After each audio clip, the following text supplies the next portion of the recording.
Hello and welcome to another episode of the Mustang Blueprint here.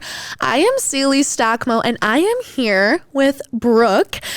She had many hats that you wear, but just tell us a little bit about a few of them so we can just get to know you a little bit right away. Yes, absolutely. So like she said, my name is Brooke. I'm a business owner here in town. I own Southwest Nutrition down on Main Street. I do that full time. That has been my passion since I graduated. I am also a mom, married, live in Minnesota with my husband and then our 3 little ones. My oldest is 6. Then I have a 3-year-old and a 2-year-old as well. So busy with that. Mm-hmm. And then I waitress at a restaurant here in town too that I started when I was in college, and I just love it. So I've just stuck around. Yeah, I love it. We actually have your husband here in the audience. Yes, we do. Yep. That's kind of an exciting new addition to the podcast. Absolutely. Yes. Yeah. It's a little support. I guess right away, tell us a little bit about your time here at SMSU. And I know we kind of talked prior that life kind of threw you a curveball, and just tell us a little bit about that. Yes, absolutely. So I graduated and came right to SMSU, came my freshman year. I grew up just 15 minutes away from here. So I kind of always had the idea that I wanted to come here. I wanted to go to school originally for education. The program here was great. I'm the oldest of 6 kids at home. I'm really close with my family. So I'm I don't want to go too far. So it just kind of made sense for me to come here. Started off my degree in education. Learned a little bit quickly that wasn't super my thing. I loved working with kids, but in that capacity just wasn't great. But the program was awesome because I figured that out within the first semester, I think, actually. So grateful for that, but kind of changed courses. Switched my major to social work, did that for a couple of years. And then, yes, like you had said, it kind of got thrown a curveball at the beginning of my junior year. Found out I was pregnant. So I was due to have her the end of May. So finished out my junior year, kind of just kept my normal routine as much as I possibly could. Continue going to school again for social work at that time. And then I had actually kept my major as sociology is what I was going for, kind of still trying to feel things out. I didn't know exactly what I wanted to do, but continued going to school, that kind of thing. Had my daughter in May, didn't take any summer classes that year. Came back, I was lucky. I did a lot of summer classes and PSEOs before I had come in, so I was able to graduate a semester early. So graduated, technically, I think it was December of 2019. Is when I had graduated. So didn't walk or anything, to receive my diploma in the mail. It was kind of during that time. Oh my goodness. But yes. So kind of a crazy ride, but I was really grateful for my time here, just because I remember, I was super scared, when I found out I was expecting, but the professors here were great. It was the most flexible thing I've really ever would have expected. It was fantastic. Yeah, I feel there's just already so much going on in your time at college. You're busy, you have all these things, and then you have a whole baby. We were talking about adulthood to the max right away, and still having those goals, wanting to do those things. So maybe talk a little bit about how you balanced all that and still kind of stayed in the moment too. Yeah, absolutely. So I would say while I was in college, I had a really good group of friends that I had made here at SMSU. So that was huge. Once I had told them, they were oh my God, it's going to be great. The baby can come live in the apartment, all that kind of stuff. So it was just really great. I ended up going back to Minnesota to be by my family, but it was just really cool to have that kind of support. And like I had said, I feel if I would have been in a bigger school that professors didn't know me, that it probably would have been a little bit different. But I was involved in a lot of different clubs. I had tried, to do everything that I could within school. I had always strived to be the best student that I could be. So I built a lot of those relationships that I was able to just kind of keep going, honestly, with my normal routine and my normal schedule as much as possible. And then when I needed any of the flexibility, it was cool because I was kind of just allowed to have that wherever I needed it. Yeah. And I think still graduating with that degree, so important, finishing that. Because if anyone who doesn't know me, I am a loyal customer of Southwest Nutrition. And so I feel even meeting you there, you're just always on top, but always have that energy, I feel goal oriented. Yes. And so finishing that degree, just such a huge testament to kind of who you are. And then we transition into becoming a business owner. Tell us a little bit how you got involved and have your location of Southwest Nutrition. Yes. So I actually when I was a student at SMSU, I just started going in as a customer. I worked at the YMCA here in town, and it was after my freshman year. I was a summer camp counselor there, and all of the people who worked there would go and get a shake for lunch. And I was like, okay, cool. You know what I mean? Like I gained the freshman, like 20, 30, whatever. And I was like, I could probably make some better choices. So I started going into Southwest Nutrition as a customer. And then it's so funny, I feel like you and I have built a relationship through there. Well, that was kind of what I did with like the previous owners. And then I became a regular. I started going in all the time. I really felt like the results of like the products that I was consuming too. Like I had lost 40 pounds, felt fantastic. So I feel like I just like naturally kind of fell in love with Southwest Nutrition and then built a really cool relationship with the previous owners. So that was kind of going into my sophomore year. And then I feel like naturally, just because I love the place so much, I almost became like an unpaid ambassador. You know what I mean? Like I was bringing a whole bunch of people in just because I loved it so much. And then they had approached me and they're like, hey, like if you love this place this much and you have the like results on the product, there's like a business opportunity that you can have that's like super flexible. So I started a part-time business kind of utilizing their location. I would bring people in, kind of teach them how to use the products in the way that I was to like achieve the weight loss results that I had. And then it just kind of took off a little bit. Like I naturally just shared it.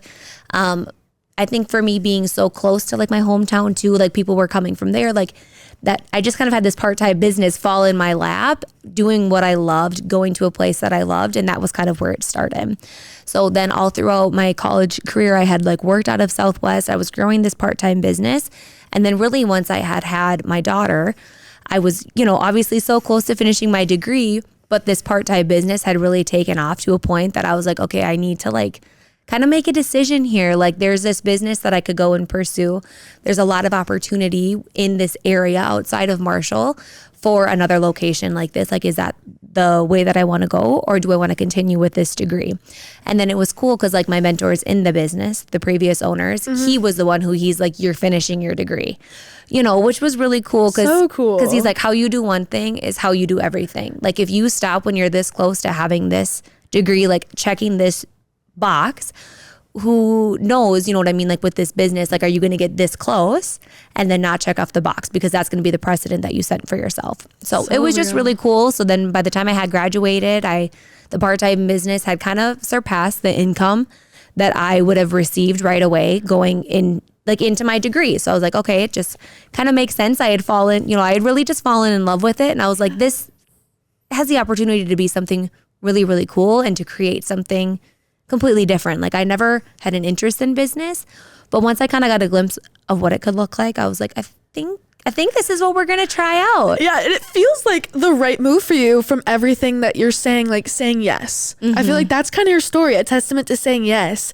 and just taking advantage of all of the opportunities that come your way. So talk a little more. You talk about that kind of weight loss strategy. You'll go in there and you'll see the pictures of kind of those changes. And so do you kind of just sell the products? Like, are you kind of a weight loss coach? Tell us a little bit about that. Yes. So it's really cool what we do at Southwest is we are, like what you would probably call like a shake and tea shop, which we are 100%. You can come in, get an individual serving of like whatever drink you're looking for. But then I also like coach clients as well, which that is something that we're kind of like developing and bringing back into the business now, which you've probably noticed some changes. See it more. Yes. Because that is an entirely different like portion of the business that I'm trying to like dive back into, because that's what like brought me into it. You know what I mean? Like I wouldn't be here if it wasn't for my coach coming and talking to me about what these products could do for me. So there's like another side of it that I like sell the products. I don't like charge anything, but then I do like personal coaching, like we call it like wellness coaching, essentially helping people achieve their goals. And what does that do for you in the long run? Like, what makes you love it so much? Like just loving people, loving to see those results. Like, how does it make you feel to have that kind of impact on your customers? Yes. Well, I think that like that impact is why I actually decided to like open the club. Like, I always wanted like an education in social work and what I was going to end up doing going on to be a counselor. I just wanted to have like a positive impact on people. And it was cool because this business helped me do that in like a way that I would have never really seen. So when I went through like the original like weight loss, I mean, I always say like I was, in in high school, I was never the most like outspoken, which might seem weird now seeing me in the situations that I'm in the jobs that I'm in. But I really wasn't like an outgoing person. I wasn't the most confident. I really kind of just kept to myself. You know what I mean? I did the best that I could, and I was just this like shell, like, and I didn't really come out of that. But then once I had like gained the confidence, not that you have to lose weight or anything like that to gain that confidence, but for me, that was what triggered it. Like that's what like was kind of holding me back, is I just didn't have that self-confidence. And once I felt that, I was like, there it is. Like there's the Brooke that I want to be, and that I like have the capability to be. So seeing that transformation in like other people is absolutely insane. And like I said, it doesn't have to be weight loss, but it's like if someone comes in and gets a shake in the morning and they are having a shake instead of skipping breakfast, and let's say on the days they skip breakfast, they're cranky, they're tired, they aren't able to like be the person that they want to be. But if they can like come in and get a shake and they fuel themselves the right way, or with their teas, or if they're using a full-on program, like those little changes are huge for people, and to be able to like gain that confidence themselves for them to be who they want to be in whatever their life looks like. That's really cool for me. Yeah, I'm sure you have so many examples of that, but maybe can you think of one, maybe even the first person that you really touched their life? Don't gotta name drop or anything, but what was that like? Like what happened, and like how did it feel that first time? Yes. So I remember when I was first kind of like launching my business part-time, it was just kind of like a different strategy that you could do, like a like group weight loss challenge. And that was kind of what brought me in. I'm a little bit of a competitive human. So I'm like, we're so alike. This is crazy. I'm gonna need if you give me a little accountability, put me up against, not like against people, but like we're obviously in a group doing it together, but I'm gonna do it the best that I possibly can.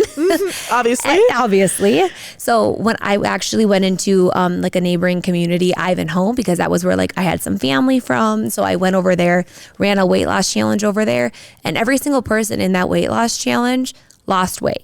And every single person like used the products, and still it's been 7 years, and the majority of those people are still consuming the Herbalife products that we serve at Southwest every single day. And for me, when I like saw that, and I was like, I can create that with this group of human beings. What can I do in like a location? You know what I mean? And just kind of help me like feel it in myself, and then to see that I could do it, and to see that the products work for people beyond me and the people, you know, that I had already gotten to know. There's so many ways that your business touches people. And I think that's kind of a perfect segue into your kind of job waitressing as well. Because I think you really notice when you have a bad server. I feel like that is something easy to realize. Maybe not bad, but like they weren't the best. How much are you gonna tip them? But I feel like you have always had that energy. Like when did you know that you wanted to kind of continue waitressing? Because I feel like it always has maybe that stereotype of maybe something you do just in college, then you kind of hang it up. Yes. So just tell us a little bit about that. Absolutely. So I started working at the hitching post here in Marshall. I was in college. I can't remember what year. I feel like actually it was in between my sophomore and my junior year, which happened to also be the summer I found out I was expecting everything at once. And they were great. Yes, but they were great about it. But I started doing it honestly just like for the money. I had done a couple like other things like I would just say like working with people, and I was like, okay, like if I think I'm good at it. You know what I mean? Like I think if I lean in here, I could do something with it. Just try it. Yes. So I worked at the golf course the like summer before, just more as like a bartender. Like it wasn't anything like super crazy, but it was a good segue.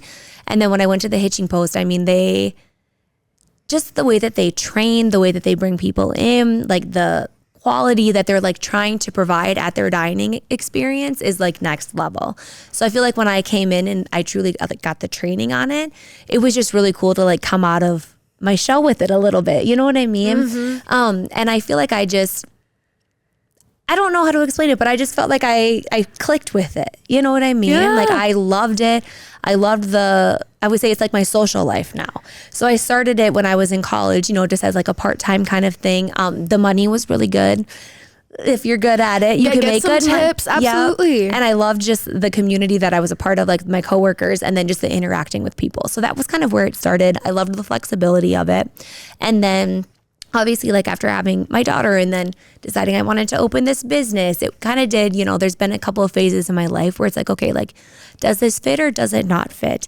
And just most recently, I have came and went a couple of times, like from the restaurant industry, just because, yes, I felt the pressure to kind of like hang it up. You know what I mean? Like I'm a business owner, I'm a mom, like, does it fit? Do I need it? That kind of thing. Yeah. But then really a couple of years ago when I came back, I took over this location. We had just had our third baby and I was like, you know what? Like, I love it. I miss it. Yeah. Like, why not go back to it? So I've been there almost 2 years now, like, which is the longest stretch that I've actually been there. And I don't really see myself leaving it right now. You know what I mean? Like, it just fits my life and I love it. And it's like, why should you stop doing that at that point?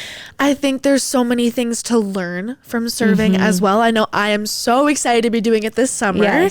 And I'm just wondering, what are your maybe biggest tips to be a good waitress? And then how maybe do you see those skills that you learn in that setting transfer to your business or kind of as a mom? Oh, 100%. I think that like the service industry truly teaches you like the skills that you need to be a successful human being. I always say like I can kind of tell, and that might be from the business, that might be from the restaurant industry, like when I'm working with somebody, if it's going to be a good fit for them or not, because what it comes down to is like you have to be personable and you have to be able to like relate with these people. They may only be in for an hour. They don't know you. They don't know you. And you need to be able to like create a little bit of like rapport. You need to create like that personal relationship with them, even if I'm only talking to them for 5 minutes out of their hour-long time that they're there. So I would say that's a big thing. Like you have to be personable. You have to be able to like, I would say like anticipate like what the person is needing, which then if you go into really any industry, like if you're like in sales, if you're in really anything like that, you have to be able to like relate to people and have those personable skills. So I would say like with serving, those are huge. Like if you can be a people person, that can get you so far.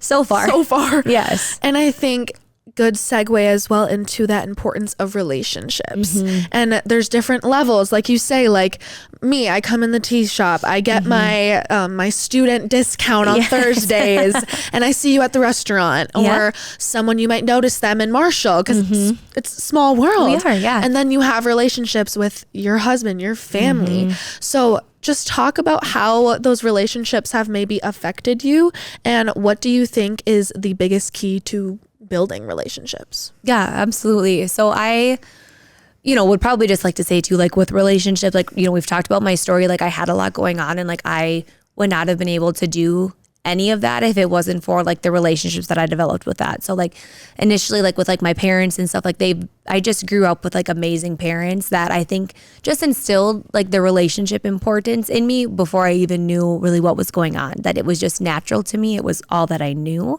So it was really easy once I needed to start building those to naturally do it. And then the support that came like when I was going through all the different things, like my parents were, like there from the very beginning, graduating from high school and transitioning, and then like my husband is in the room and it's like, he has been with me in, I think like the last like 10 years, like we actually went to high school together. We weren't like, together, but we've known each other for a long time, you know? So then like when we did get together, it's like our relationship has been just like such like a rock and support and like everything. Like there's never been a time in college and business that he's been like, I don't think you know what I mean? Like maybe we should not do this. You know what I mean? He's always been like you are 100% capable. Like I am here for you. Let me support you. Yes. Like what do you need?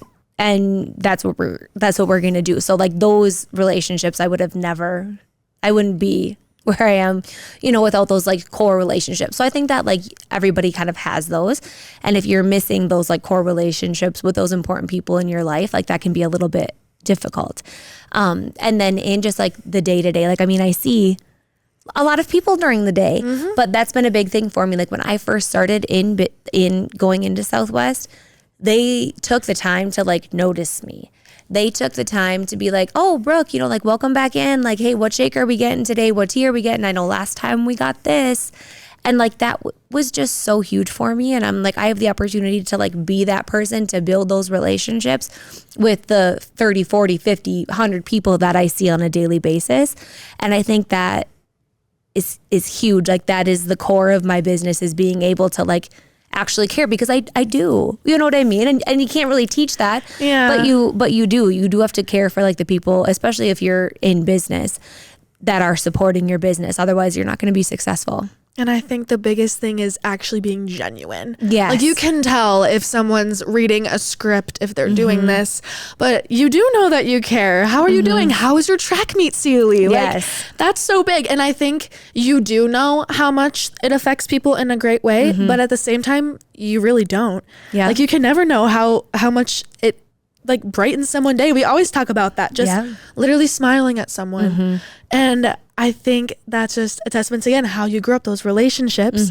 And then on top of that, I have to think that you get ready every day with that mindset. So maybe when you wake up, you're getting your kids ready, whatever it might be, is anything going through your head, or are you just kind of naturally a joyful gal? Or do you think, like, I think there's just some things that maybe you kind of hype yourself up for the day. What's like your technique maybe to get things going right? Yeah, so I would say like it does kind of depend on the day. Like there's some mornings that I wake up and it's, my husband is probably gonna laugh at me for this one over here because he sees the great days and he sees the not so great days, you know. But it's like I do think that like your mindset is like the key to absolutely everything, and I think that that's something for me is I just try to like keep that front of mind all of the time. So no matter what is happening with like me, myself, and I in the morning, like I have a 6-year-old that I'm dropping off at school. And if we don't have a good morning, she's not having a good day. Same thing with my 2 and 3-year-old. If I'm dropping them off at daycare and I'm like, we gotta go. And it's all these like negative things in the morning, like that rubs off on them. So I feel like I always try to keep myself in check with that. And that's from the second that I wake up, because I wake up to little feet coming into my room. You know what I mean? Yeah. So I feel like that's a really big thing for me. And then obviously I'm a human being. So there are some mornings where it is like that and it's hustled. And then I have a 15-minute drive to get to work. And by the time I get to work, I'm like, okay, these people are now relying on me. Yeah. Yes, it's like the people who are coming in, even like my staff, you know, it's like a lot of the times there's my staff members that are there. They don't deserve to have a crabby me. Like they deserve the best version of me. So I'm going to walk in and I'm going to do my best to show up as that person every single day. And then I try to always, I feel like just like continue that. Same thing like when my husband comes home from work at night. It's like he doesn't deserve to walk into a cranky me who's hanging on to all of these negative things. Like I just try to really show up in each relationship, each role that I'm playing with that thing, like not letting things bleed into each other. But then also like myself. Like I am someone huge. like It's a big deal. Yes, like I have to be taking care of myself, and that looks different for everybody. For me, it's like I go consistently to a gym here in town, and if I am missing my workout classes, I am a crankier human being. If I'm not eating like my meal plan that fuels me to feel the best that I absolutely can, I'm not showing up as that. And so I think it kind of probably comes down to that too. Yeah, I mean, your routine, doing those things even if you don't want to. And I think that's the tough thing, especially like you talking about it is your business. Like if you don't show up, who's going to show up? Yes. And I think that's kind of a fun mentality. And that's that competitive drive too, I think as well. Like be better than you were yesterday. Yes. But on top of that, I know when you guys walked in, you were saying how you're ready for date night tonight. Yes. And I think that's an example of balance as well. And so, like we said, many hats, business, waitress, you have a family, all these different things. How do you intentionally promote balance in your life?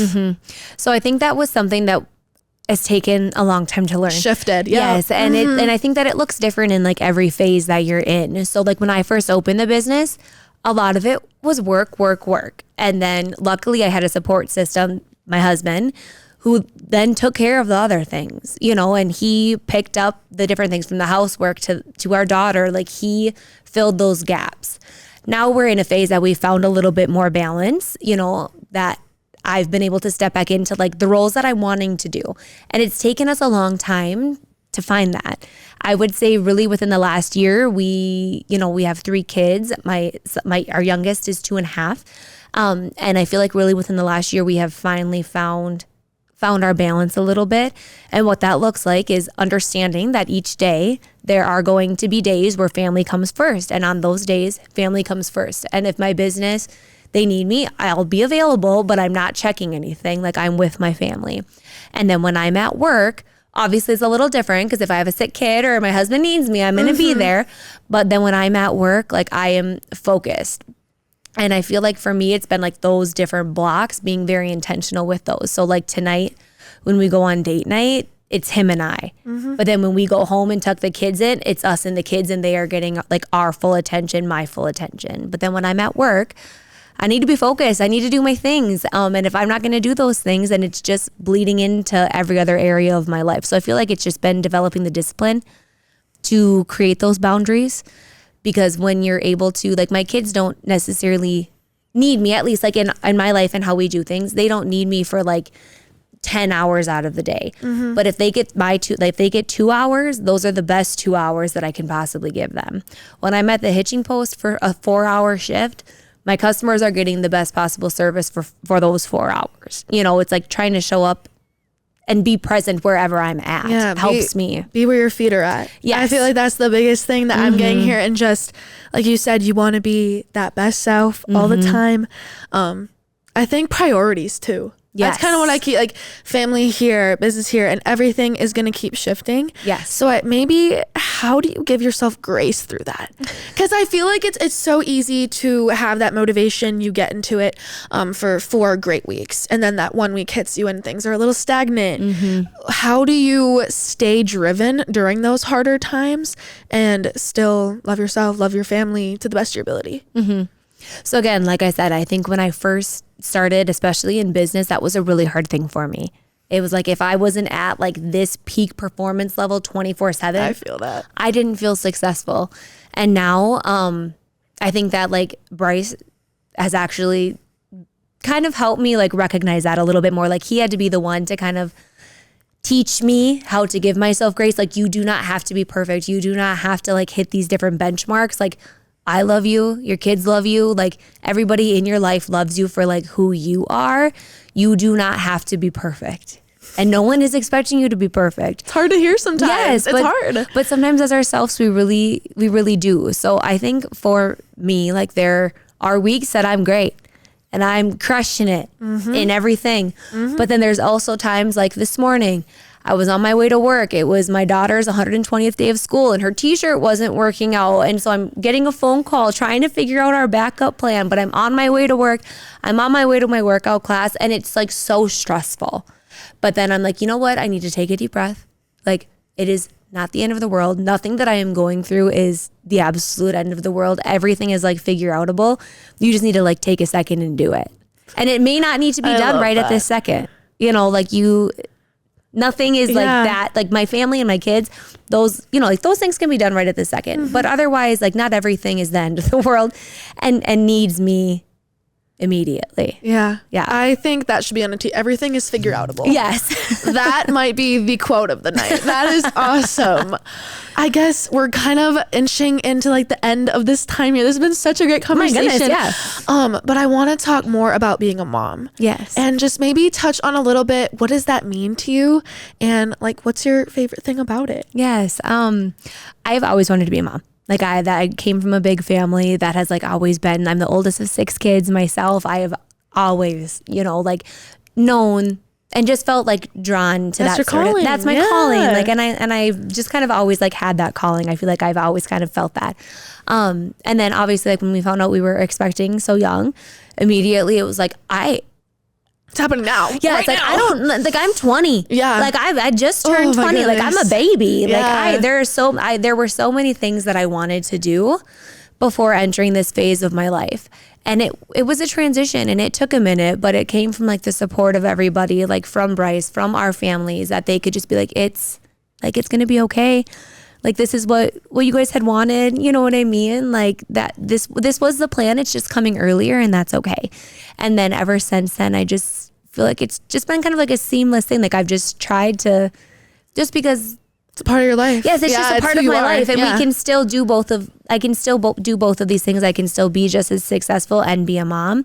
But again, it's been a lot about like finding the balance with them. Like they do come first. Yeah. You know, and they should, and they always will. My family always is going to come first. And they've just been like a driver too for me. Like I want to be the best version of myself for them. Like I want my daughters to want to be like me when they grow up, and I want to be the best version of myself, to be that example for them. Like I want my son to be like, my mom's cool. You know, she's freaking awesome. Yeah, exactly. Yeah. Like my mom, you know what I mean? Like that's, you know what I just want to be like a positive influence for them. So I feel like they're just like a a really big motivation. And they've helped me to be a little bit more like soft with myself and like give the grace to myself, because it's like we're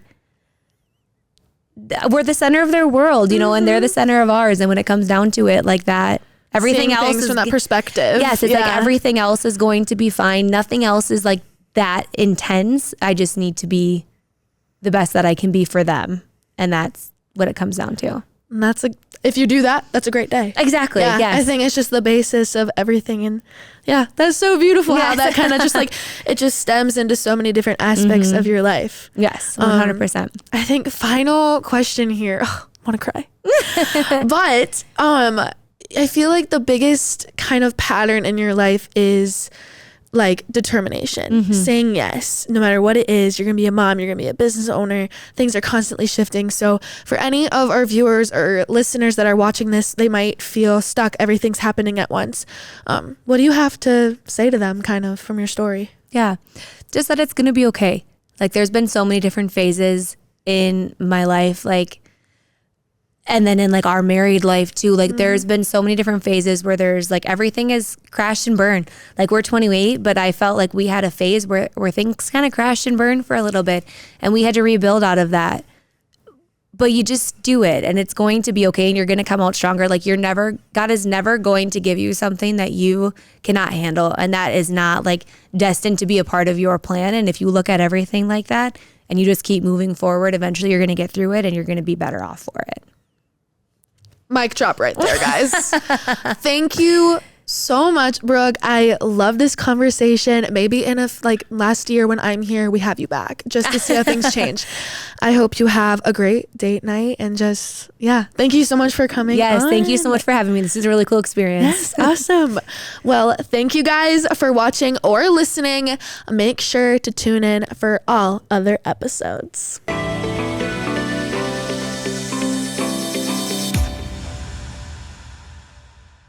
I mean, for years, I talked about being a doctor or a lawyer. And I actually remember the day that I told my mom that I wanted to be a music teacher. Really? It was toward the beginning of my junior year. We were driving in the car.